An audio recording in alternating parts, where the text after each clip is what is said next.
Hello दोस्तों, स्वागत है आपका अपने ही यूट्यूब चैनल नीतीश स्टडी में। तो दोस्तों, आज की इस वाली वीडियो में हम लोग पढ़ेंगे जीके जीएस का 20 अति महत्वपूर्ण प्रश्न, जो सभी प्रश्न सिलेक्टेड है और किसी न किसी एग्जाम में पूछा गया है। तो इसीलिए आपको वीडियो को शुरू से लेकर पूरा अंत तक देखना है और लास्ट में आपसे सवाल भी पूछा गया है, जिसका उत्तर आपको वीडियो के कमेंट बॉक्स में बताना है।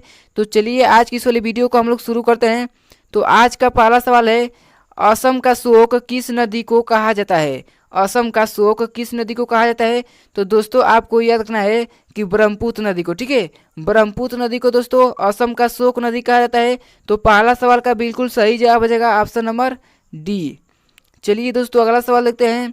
अगला सवाल है, चंदन के वन भारत के किस राज्य में मिलते हैं?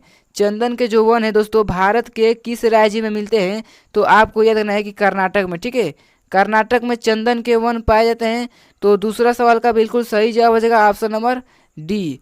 दोस्तों, अगर आपको किसी भी प्रश्न का उत्तर पहले से आता होगा तो वीडियो के कमेंट बॉक्स में बताना बिल्कुल भी ना भूलिएगा। ठीक है, तो चलिए अगला सवाल देखते हैं कि सोमनाथ मंदिर किस राज्य में स्थित है?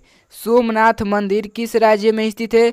तो आपको याद रखना है कि गुजरात में। ठीक है, गुजरात में दोस्तों सोमनाथ मंदिर स्थित है। तो तीसरा सवाल का बिल्कुल सही जवाब हो जाएगा ऑप्शन नंबर बी। चलिए दोस्तों, अगला सवाल देखते हैं। अगला सवाल है कि हिमाचल प्रदेश में चंद्रभागा किस नदी को कहा जाता है? हिमाचल प्रदेश में चंद्रभागा किस नदी को कहा जाता है? तो दोस्तों, आपको याद रखना है कि चिनाव नदी को। ठीक है, चिनाव नदी को दोस्तों हिमाचल प्रदेश में चंद्रभागा नदी को कहा जाता है। तो चौथा सवाल का बिल्कुल सही जवाब हो जाएगा ऑप्शन नंबर डी। चलिए दोस्तों, अगला सवाल देखते हैं। दोस्तों, सभी प्रश्न सेलेक्टेड है, इसीलिए आपको वीडियो को पूरा ध्यान से देखना है। अगला सवाल है कि विश्व स्वास्थ्य दिवस कब मनाया जाता है? विश्व स्वास्थ्य दिवस कब मनाया जाता है? तो आपको याद रखना है कि 7 अप्रैल को। ठीक है, 7 अप्रैल को दोस्तों विश्व स्वास्थ्य दिवस मनाया जाता है। तो पांचवा सवाल का बिल्कुल सही जवाब हो जाएगा ऑप्शन नंबर बी। चलिए अगला सवाल देखते हैं।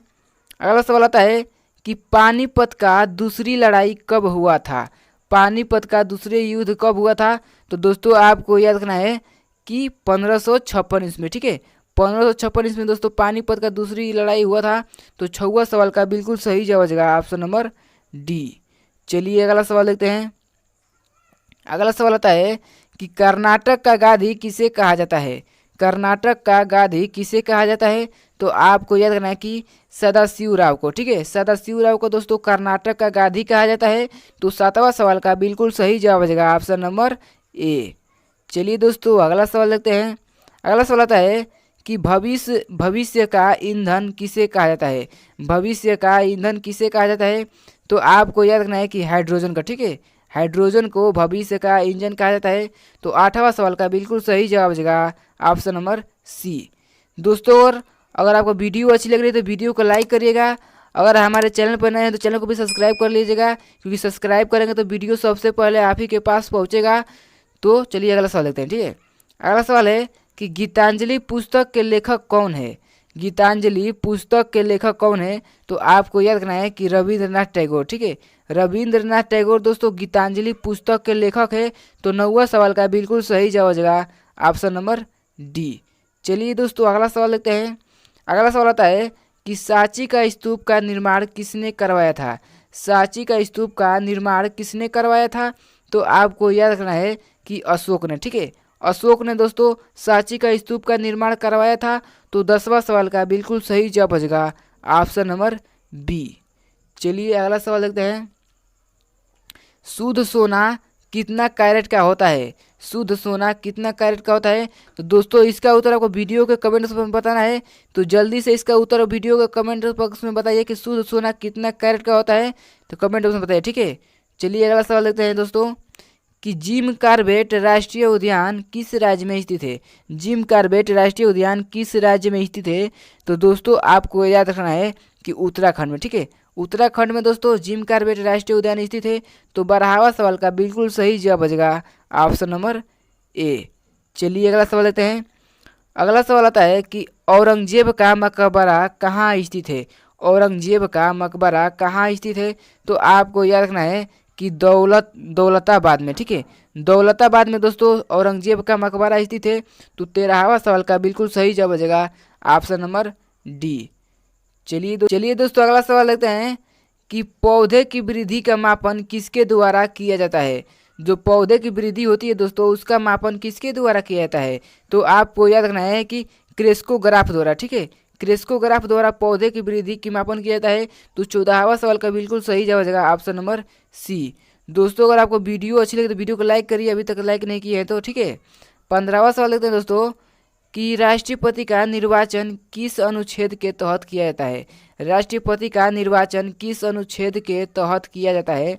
तो आपको याद रखना है कि अनुच्छेद 54 के तहत, ठीक है, अनुच्छेद 54 के तहत दोस्तों राष्ट्रपति का निर्वाचन किया जाता है। तो 15वां सवाल का बिल्कुल सही जवाब हो जाएगा ऑप्शन नंबर बी। चलिए अगला सवाल देखते हैं। अगला सवाल आता है कि राष्ट्रीय रसायन प्रयोगशाला कहाँ स्थित है? राष्ट्रीय रसायन प्रयोगशाला कहाँ स्थित है? तो दोस्तों आपको याद रखना है कि पुणे में, ठीक है, पुणे में दोस्तों राष्ट्रीय रसायन प्रयोगशाला स्थित है। चलिए दोस्तों अगला सवाल देखते हैं। अगला सवाल आता है दोस्तों कि रूप सिंह स्टेडियम कहाँ स्थित है? रूप सिंह स्टेडियम कहाँ स्थित है? तो आपको याद रखना है कि ग्वालियर में, ठीक है, ग्वालियर में दोस्तों रूप सिंह स्टेडियम स्थित है। तो 17वां सवाल का बिल्कुल सही जवाब हो जाएगा ऑप्शन नंबर सी। चलिए अगला सवाल देखते हैं। अगला सवाल आता है दोस्तों आपका कि सरहुल किस राज्य के प्रमुख त्यौहार है? सरहुल किस राज्य के प्रमुख त्यौहार है? तो दोस्तों आपको याद रखना है कि झारखंड के, ठीक है, झारखंड के दोस्तों सरहुल प्रमुख त्यौहार है। तो 18वां सवाल का बिल्कुल सही जवाब हो जाएगा ऑप्शन नंबर डी। चलिए अगला सवाल देखते हैं। अगला सवाल आता है आपका कि सिकंदर के पिता का नाम क्या था? सिकंदर के पिता का नाम क्या था? तो आपको याद रखना है कि फिलिप, ठीक है, सिकंदर के पिता का नाम फिलिप था। तो 19वां सवाल का बिल्कुल सही जवाब हो जाएगा ऑप्शन नंबर सी। चलिए दोस्तों अगला सवाल देखते हैं। अगला सवाल है कि श्रीलंका की सबसे लंबी नदी कौन सी है? श्रीलंका की सबसे लंबी नदी कौन सी है? तो आपको याद रखना है कि महावेली गंगा, ठीक है, जो श्रीलंका में एक महावेली गंगा है दोस्तों। तो श्रीलंका की सबसे लंबी नदी है महावेली गंगा। तो 20वां सवाल का बिल्कुल सही जवाब हो जाएगा ऑप्शन नंबर डी।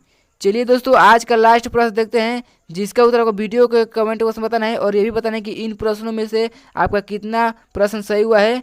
तो आज का सवाल देखते हैं, वनों का देश किसे कहा जाता है? वनों का देश किसे कहा जाता है? तो दोस्तों इसका उत्तर आपको वीडियो के कमेंट बॉक्स में बताएं, ठीक है। अगर आपको वीडियो अच्छी लगी तो वीडियो को लाइक करिएगा और चैनल को भी सब्सक्राइब कर लीजिएगा। तो चलिए मिलते हैं अगले वीडियो में, तो धन्यवाद, जय हिंद।